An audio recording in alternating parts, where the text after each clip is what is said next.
VivoBook Ultra 14 adalah laptop yang paling cocok untuk generasi muda yang ingin tetap produktif, tetapi tetap terlihat stylish dan masih bisa menikmati entertainment yang tidak terbatas. Halo people, Ferry di sini. Di video kali ini, gue akan memberikan impression gue saat hands-on dengan VivoBook Ultra 14 K413 yang menggunakan prosesor mobile terbaik dari Intel 10th Generation. Dan tentunya tetap stylish semasa kalian produktif dimanapun saat ini. Let's check it out.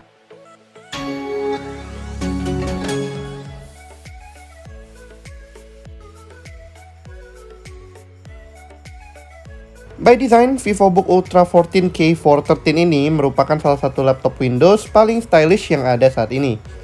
Dan profilnya sangat slim, yaitu cuma dengan tebal 17,9 mm saja, serta beratnya yang hanya 1,4 kg, VivoBook K413 dapat dengan mudah kalian bawa kemanapun tanpa perlu memakan banyak tempat ataupun menambahkan beban berlebihan. Bahan dasarnya adalah aluminium alloy bercampur plastik di beberapa area seperti di bagian bezel di displaynya. Kombinasi ini memberikan feels yang cukup premium dari laptop yang sebenarnya ditargetkan pada pasar generasi Z atau anak muda secara keseluruhan. Untuk soal ketersediaan warna, Asus memberikan 3 opsi warna berbeda, yaitu Transparent Silver seperti yang lagi gue bahas ini, Indie Black, dan juga Hardy Gold. Bagi kalian yang mau tampil beda, pada top cover displaynya ada space yang cukup luas yang bisa kalian tempelkan stiker favorit kalian atau stiker bawaan dari Asus untuk memberikan kesan yang berbeda sesuai dengan personality kalian. Di urusan displaynya, VivoBook Ultra 14 memiliki display yang immersive dan bezel-less. Displaynya memiliki screen to body ratio hingga 84% dikarenakan teknologi Nano Edge Display andalan Asus yang bisa menekan luas bezelnya hingga sangat tipis. Display 14 inci ini memang masih menggunakan panel Full HD 1920x1080 pixel, tetapi memiliki beberapa fitur yang membuat panelnya ini sangat oke. Salah satunya adalah viewing angle yang cukup luas hingga 178 derajat. Selain itu, VivoBook Ultra 14 ini juga sudah memiliki Asus True to Life. Fungsi dari fitur True to Life ini adalah meningkatkan kualitas display yang ditampilkan sebelum data digitalnya ini ditampilkan pada layar displaynya. Biasanya ini kita temukan di TV high-end dan dapat memberikan peningkatan di segi kontras, saturation, dan juga mengurangi blur motion yang dihasilkan dalam sebuah video. Untuk soal I/O ports-nya, VivoBook Ultra ini memiliki ports yang cukup lengkap. Mulai dari 2 buah USB 2.0 dan microSD di sebelah kanan, lalu ada HDMI A, USB 3.2 Gen 1, USB Type-C 3.2 Gen 1, dan juga 3.5 mm combo jack untuk di bagian kirinya. Cukup jarang untuk sebuah laptop tipis memiliki ports selengkap ini, terutama ports berukuran besar seperti USB Type-A dan juga HDMI A. Sayangnya memang si Type-C ini belum mendukung Thunderbolt maupun power delivery input, but then again emang targetnya laptop ini agak berbeda sih dengan market yang ada dipegang oleh ZenBook dan juga ke atasnya. Oke, beralih ke soal keyboardnya. To be honest, ini mungkin salah satu keyboard paling nyaman yang pernah gue gunakan. Travel key-nya cukup mantap dan key distance-nya memang bisa dibilang cukup nyaman. Walau tangan gue cukup besar, menggunakan keyboard di laptop ini masih cukup optimal. Ini dicapai dengan jarak dari satu key ke key berikutnya yang sejauh 19 mm, bagikan full size keyboard pada PC umumnya. Lalu ada juga 1,4 mm key travel yang tergolong cukup optimal. Selain itu, keyboardnya juga sudah memiliki backlit LED sehingga tentunya siap menemani kamu di segala kondisi cahaya. Selain itu juga masih terdapat ekstra keys seperti Home, Page Up, Page Down, dan juga N di sisi kanannya yang masih mau dimasukkan dalam sasis si VivoBook Ultra ini. Yang unik dari keyboardnya adalah enter key-nya yang memiliki warna berbeda. Ini dikarenakan Asus ingin memperkenalkan sesuatu di luar dari yang biasanya, seperti sifat anak muda pada umumnya. Masih di sasis utamanya, di sini VivoBook Ultra 14 juga sudah memiliki sensor fingerprint, sehingga memberikan security yang lebih baik lagi untuk memproteksi laptop ini. Windows Hello juga tentunya bisa digunakan, sehingga akses ke seluruh service window is just one tap away. Beralih ke soal performa, di sini VivoBook Ultra 14 punya jeroan yang cukup mantap.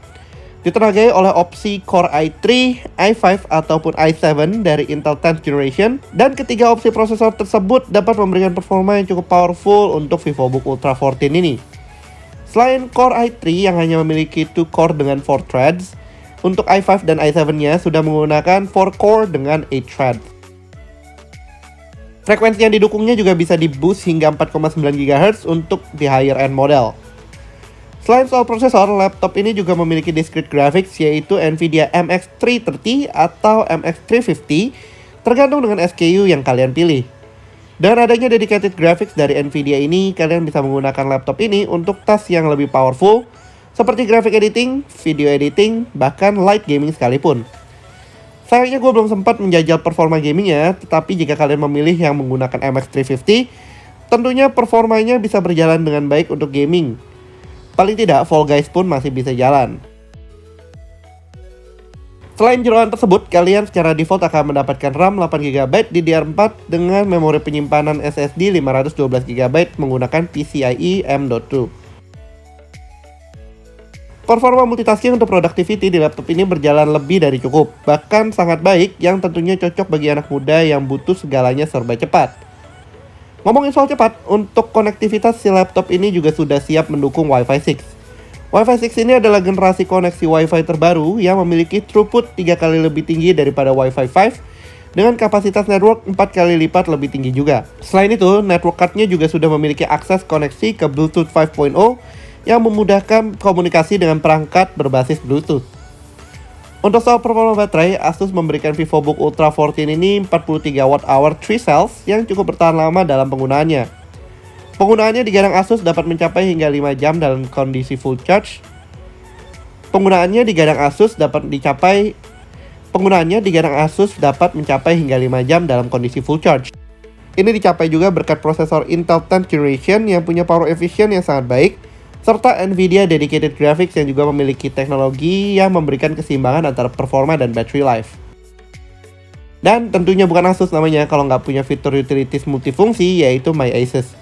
Melalui My Asus, kalian dapat mengatur beberapa settingan optimalisasi seperti performa dan juga baterai dari VivoBook Ultra 14 ini.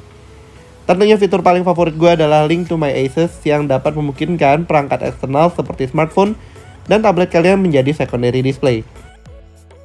Lalu kemudian berapa sih harga dari VivoBook Ultra K413 ini? Saat ini SKU yang tersedia sebenarnya selain soal warna, ada juga di soal prosesor dan juga graphic card yang digunakan. Untuk model dengan Intel i3 10110U dan Integrated Graphics dibanderol dengan harga 8,599 juta. Untuk model i5 10210U dengan MX 350 dibanderol dengan harga 10,799 juta. Dan untuk top end modelnya dengan i7 dan MX 350 dibanderol dengan harga 12,799 juta. Laptop ini juga seharusnya sudah tersedia saat video ini tayang dan link deskripsi akan gue bagikan di kolom deskripsi di bawah ya Gupels. So, overall VivoBook Ultra 14 K413 adalah sebuah laptop yang all-in banget buat kalian para Gen Z dan juga milenial yang butuh laptop performa tinggi tanpa perlu mengkompromi di segi spesifikasi maupun harga. Dengan prosesor terbaik Intel 10th Generation saat ini, ditemani dengan jeroan lainnya yang super cepat, tentunya VivoBook Ultra 14 ini cocok banget buat anak muda yang butuh segalanya serba cepat. Well, sekian dulu untuk video kali ini. Kalau kalian suka videonya, jangan lupa untuk like videonya. Kirim komentar kalian kalau ada pertanyaan di kolom komentar. Subscribe kalau kalian belum subscribe. Dan tentunya aktifkan lonceng notifikasi biar kalian gak ketinggalan sama video kita berikutnya. Thanks for watching and as always, stay safe, stay healthy, and have a nice day. Ferry signing out. Bye-bye.